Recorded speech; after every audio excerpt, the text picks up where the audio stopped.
सेवा आरोग्य फाउंडेशन साजरा करीत आहे 8वा वर्धापन दिन. दैन्य विघटना दिसे सभोती, मनात सलते हे शल्य. ते काढा या यत्न करावे, यातच जीवन साफल्य. असा विचार मनी बाळगून सेवा आरोग्य फाउंडेशन एकूण 65 सेवा कार्ये चालवित आहेत. बघूया या सेवा कार्यांचा आढावा. आरोग्यवर्धन. वस्तीमधील महिलांमध्ये स्वतःच्या आजाराकडे दुर्लक्ष करण्याची वृत्ती, आपल्या आजाराचे मूळ कारण माहीत नसणे, कामाच्या धावपळीत कसाबसा दुपारचा वेळ मिळणे, आर्थिक विवंचना या समस्या लक्षात घेऊन सेवा आरोग्याने मागील 8 वर्षात 25 वस्त्यांमधून 28 साप्ताहिक अल्पमूल्य दवाखाने सुरू केले. यामध्ये ॲलोपॅथिक 20, आयुर्वेदिक 1, नेत्र तपासणी 2 आणि फिजिओथेरपी 5 दवाखाने आहेत. त्यांच्याच वस्तीतील आरोग्य मैत्रीण घरोघरी जाऊन विचारपूस करून योग्य समुपदेशन करते. यामुळे साप्ताहिक दवाखान्यांना चांगले यश मिळत आहे. ॲनिमिया, हाडांमधील ठिसूळपणा, त्वचारोग, सांधेदुखी, डोळ्यांचे विकार अशा आजारांवर 91,000 वेळा चांगले उपचार केले आहेत. काही आजार उपचारांनंतर पुन्हा पुन्हा उद्भवत आहे असे दिसून आल्यामुळे होमिओपॅथी औषधोपचार सुरू केले. शुगरचा त्रास असणाऱ्या रुग्णांना त्वचेचे विकार, जखमा लवकर बऱ्या होत नाहीत. अशा रुग्णांवर होमिओपॅथीचा चांगला उपयोग झाला. अनेक रुग्ण बरे झाले आहेत. या वर्षात कामात सहभागी केलेल्या नवीन वस्त्यांमध्ये ॲनिमिक महिलांचे प्रमाण 60% इतके जास्त आढळून आले. तर मागील 17 वस्त्यांमधून गेली 4 वर्षे सातत्याने काम केल्यामुळे ॲनिमियाचे प्रमाण 40% इतके कमी होऊन त्यांच्या आरोग्यात सुधारणा झाली आहे. फिजिओथेरपीच्या 5 दवाखान्यांमधून एकूण 5,500 रुग्णांपैकी 60% पेशंट बरे झाले आहेत. शिबिरांमधून असे लक्षात आले, महिलांच्या व पुरुषांच्या शरीरामध्ये कॅल्शियमचे प्रमाण कमी झाले असून खूप कमी वयामध्ये पॅरालिसिसचे जास्त प्रमाण दिसून आले. यापैकी अनेक रुग्णांना फक्त साधे व्यायाम न करता पुढील ultrasound therapy, traction, treadmill therapy अशा उपचारांची गरज दिसून आली. म्हणून संस्थेने जनकल्याण संस्थेच्या मदतीने फिजिओथेरपी रुग्णांसाठी व्हॅन सुरू केली. ब्रिजलाल जिंदाल फिजिओथेरपी कॉलेजच्या ओपीडीमध्ये त्यांच्यावर विशेष उपचार केले जातात. या उपचारांमुळे अनेक रुग्णांचे औषध घेणे थांबले व त्यांना बरे वाटले. अशा अनेक रुग्णांपैकी एका रुग्णाचे मनोगत ऐकूया. नमस्कार. मला 5 महिन्यापूर्वी पॅरालिसिस झाला होता. मी पूर्णपणे झोपून होते. बरेच दवाखाने केले पण काहीच फरक पडत नव्हता. इथे आमच्या वस्तीमध्ये फिजिओथेरपीचे डॉक्टर येतात.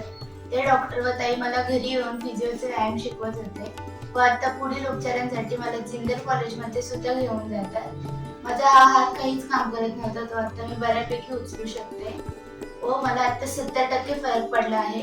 मी बऱ्यापैकी चालू शकते.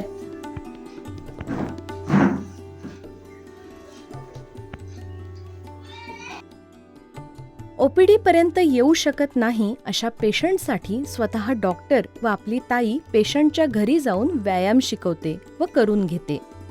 या 3 वर्षाच्या मुलीला जन्मतः व्यंग असून तिच्या आईवडिलांच्या लक्षात आले नाही. तिला चालता, बसता व उभे राहता येत नसे. अशा वेळी शेजारच्या महिलेने त्यांना आपल्या दवाखान्याची माहिती सांगितली. ती मुलगी ओपीडीमध्ये आल्यावर डॉक्टरांनी उपचार सुरू केले. आता ती एक पाऊल टाकत आहे, उभी राहत आहे. या सर्व उपचारांमुळे मुलीच्या आयुष्याला नवी दिशा मिळत आहे.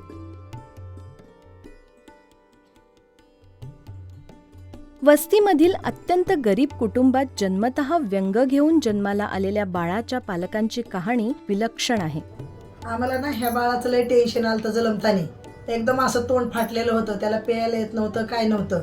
आणि मग नंतर आमच्या इथं एक ती उषा मॅडम आल्या आणि मग त्यांनी ह्याला बघितलं, ह्या मुलाला. उषा मॅडम होत्या आणि मग त्यांनी आऊंचा पत्ता दिला आणि मग तिथं गेलो. मग त्यांनी व्यवस्थित ऑपरेशन केलं बाळाचं आणि आम्हाला 1.5 लाख रुपये खर्च सांगितला होता. आमच्याच्याने होत नव्हता तेवढा. आणि मग त्या मॅडम भेटल्या. मग त्यांनी सांगितलं तिथं सगळं फ्रीमध्ये फुकट होईल. मग आम्ही तिथं गेलो. मग त्यांनी सगळा खर्च केला त्या संस्थातर्फे. आयुर्वेद दवाखान्यामध्ये एक 8 वर्षांची मुलगी परळी वैजनाथ येथून येते. तिला वारंवार फिट्स येत असत. अनेक दिवस तिला बरे वाटले नाही. शेवटी आपल्या आयुर्वेद दवाखान्यात औषधे घेऊन महिन्याभरात फरक पडला. या सर्व उपक्रमात वस्तींमधील मंडळे खूप मदत करतात. अशाच एका मंडळाच्या कार्यकर्त्यांचा आपल्या कामामध्ये वाढलेल्या सहभागाविषयी त्यांचे मनोगत ऐकूया. मी अजय मारणे, केळवडी आणि कोथरूडमध्ये राहतो.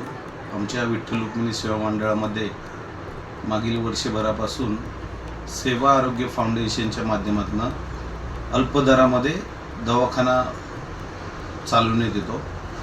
मागील वर्षभरामध्ये अनेक गोरगरीब नागरिकांना याचा अत्यंत फायदा झालेला आहे आणि याच्यामधून नागरिकांना मोफत गोळ्या आणि विविध प्रकारच्या आजारांवरती डॉक्टर मार्गदर्शन करतात. घे भरारी. किशोरींच्या सर्वांगीण विकासाचे उद्दिष्ट ठरवून घे भरारी हा उपक्रम घेत आहोत. यावर्षी 200 किशोरींचे निवासी शिबिर राणी लक्ष्मीबाई मुलींची सैनिकी शाळा कासार आंबोली येथे संपन्न झाले. स्वातंत्र्याच्या अमृत महोत्सवानिमित्त भारत माझा देश आहे संकल्पनेवर आधारित या शिबिरात भारत देशाचा विविध अंगांनी परिचय आणि समर्थ भारताच्या उभारणीत माझे योगदान या विषयावर विविध सत्रे झाली. समर्थ भारतासाठी स्त्री म्हणून माझी भूमिका या विषयांवर गटशः चर्चा झाली. मुलींनी या चर्चासत्रात उत्स्फूर्तपणे सहभाग घेतला.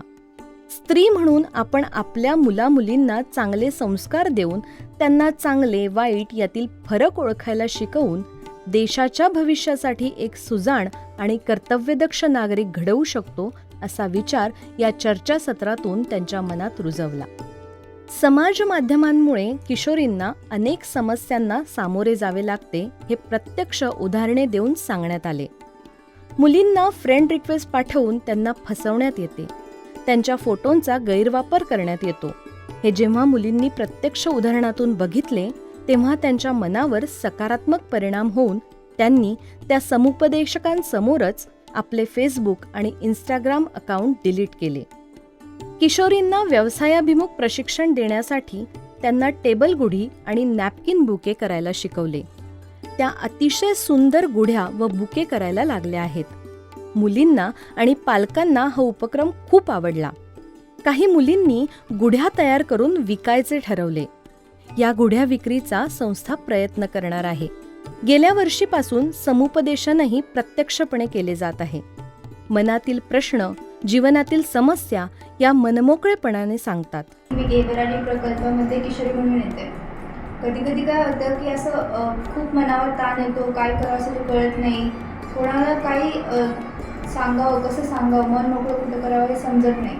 मग त्यावेळेस मी ते प्रीतीताईंशी बोलते, त्यांच्यासोबत माझं मन मोकळं करते, सगळं समस्या सांगते. मग प्रीतीताई मला खूप छान मार्गदर्शन करतात आणि त्यांच्यासमोर मी समस्या मांडले तर ते असं वाटतं की ते सुटले आणि त्यामुळे माझं मन मोकळं होतं आणि खूप छान वाटतं. यावर्षीच्या अभ्यासक्रमात काही प्रमाणात शालेय अभ्यास आणि सामान्य ज्ञान घ्यायला सुरुवात केली.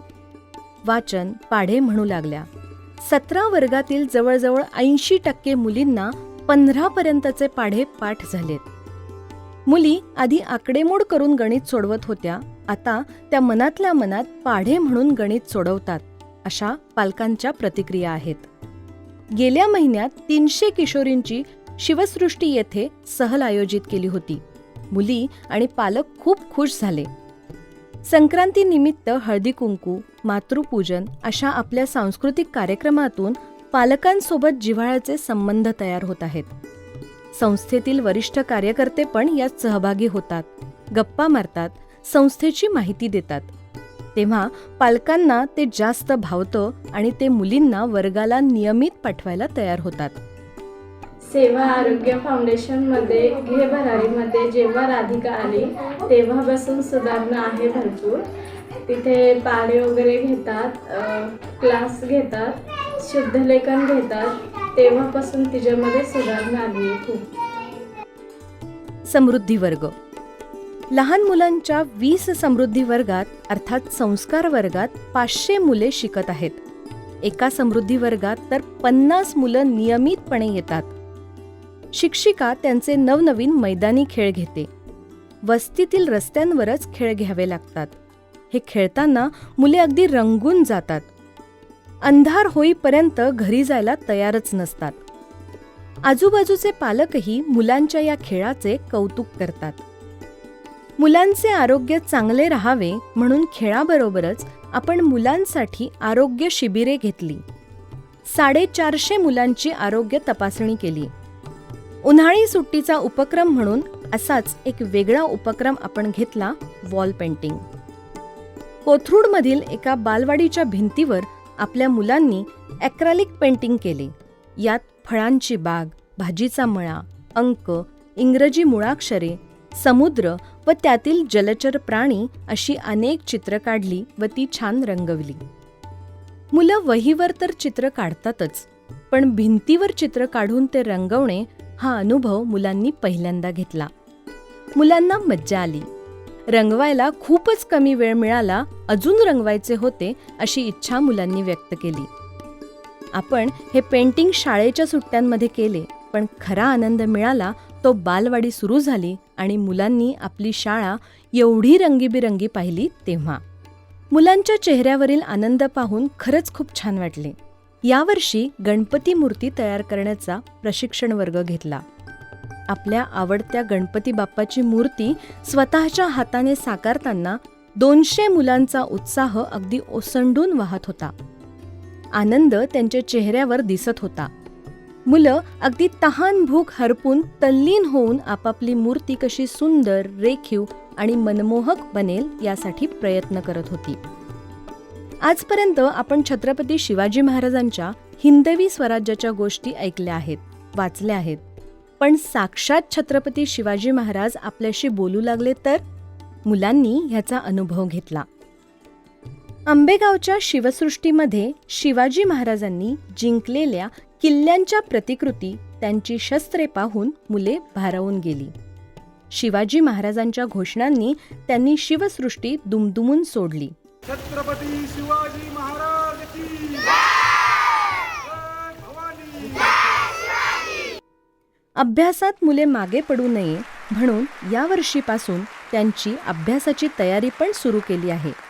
यामध्ये पाढे, बाराखडी, वाचन, लिखाण आणि श्रुतलेखन करून घेतो. आता अभ्यासात सुधारणा दिसू लागली आहे. माझ्या मुलीचं नाव अन्विता विशाल तांबे. ती इयत्ता पहिलीमध्ये शिकतेय.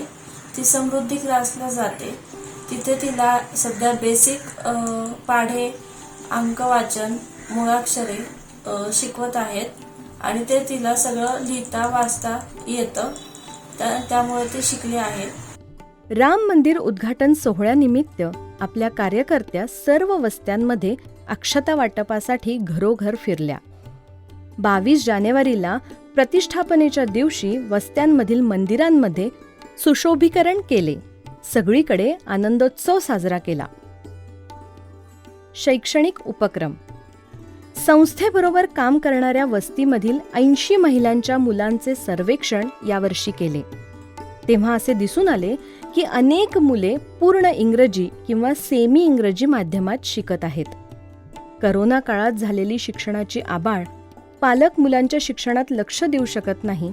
अशा परिस्थितीत ही मुलं अशीच शिकत राहिली आणि शेवटी नापास झाली तर त्यांचे भवितव्य काय असेल, असा विचार करून गेले 7-8 महिने 2 नवीन उपक्रम प्रयोग म्हणून यावर्षीच चालू केले. आपल्या महिलांच्या मुलांना दर रविवारी संस्थेच्या कार्यालयात इंग्रजी संभाषण शिकवायला सुरुवात केली. बघूया मुले कशी शिकतायत.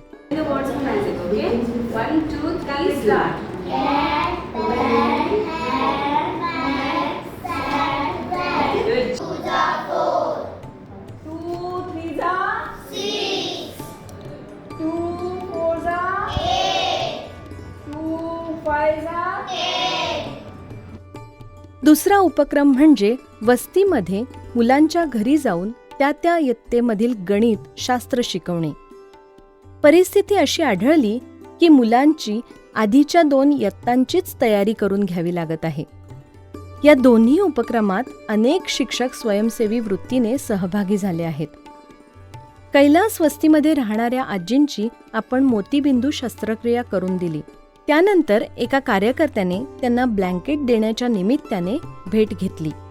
तेव्हा बोलताना असं कळले की आजी रोज घरोघर भिक्षा मागून उदरभरण करतात. त्यातूनच 1,500 रुपये भाडे पण भरतात. तुंबलेल्या नाल्याच्या कडेला एका पत्र्याच्या झोपडीत राहतात. चुलीवर पाणी तापवतात. त्याला पण कुणीतरी 2 लाकडे आणून दिली तर पाणी तापते. हा प्रश्न सोडवावा कसा? त्यांना विचारले की शिधा आणून दिला तर स्वयंपाक कराल का? तर हो म्हणाल्या.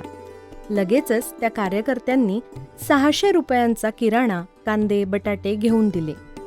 सेवा आरोग्यामधील महिला कार्यकर्त्यांनी घरातील भांडीकुंडी, डबे दिले. आता आजी रोज स्वयंपाक करून जेवतात.